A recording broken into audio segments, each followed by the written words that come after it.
favorite interviews, we always interview Pam West of Pam West British Banknotes.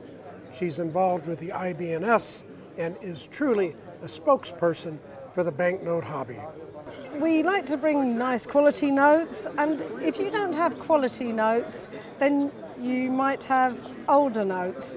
And one of the older notes we've brought is this Clydesdale Bank £1 of 1917. And although we've only graded it as good VF, generally these notes were quite well used, and on that basis you're going to get a used note. But it's what we call a genuine original note. It's not tampered with, it's never been written on, there are no tears, and from the front it almost looks uncirculated. Signed by Dura and Dobson, Gibson rather, and this is from 1917, and this type existed from 1913. How important are the signatures? Well, signatures are important only in as much as when they're hand signed, in some of the banks the signatures change constantly, and in other times like this one we know what the signatures are because of the records and also because of the research that appears in the new book. Another note we have in our stock today is the North of Scotland and Town and County Bank Limited pound note. A huge title for a bank. This one's made on what we call granite paper, and as we were saying before about signatures, whereas we know all the signatures in many notes, notes when they're very early or signed by different cashiers or tellers, we don't know exactly who they are, but what we do know is some of them had very large signatures, and probably lucky that it wasn't an even bigger note because the signature would have gone right off the edge. But this one, again, we grade it as a good VF, but it's an excellent condition note for the period. No, notes were folded up. You can't expect a note of this age to be in absolutely mint condition unless somebody at the bank had been handed it on the first day of issue. So a nice original condition note and lovely colours. What kind of value?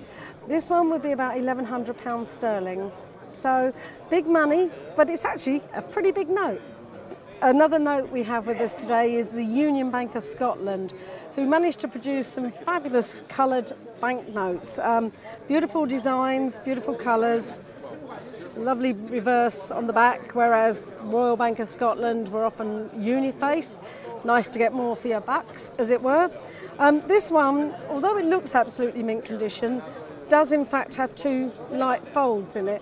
This was because the cashiers used to fold the notes twice to fit them into the wooden cashier's drawer.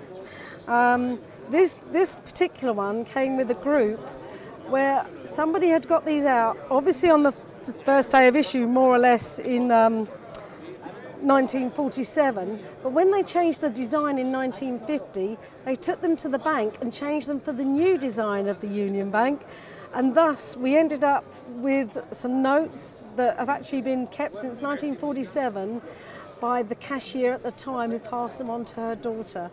And they're just in beautiful condition, one straight edge, three deckled edges, just like the white fivers. So, and I just love it. What kind of value?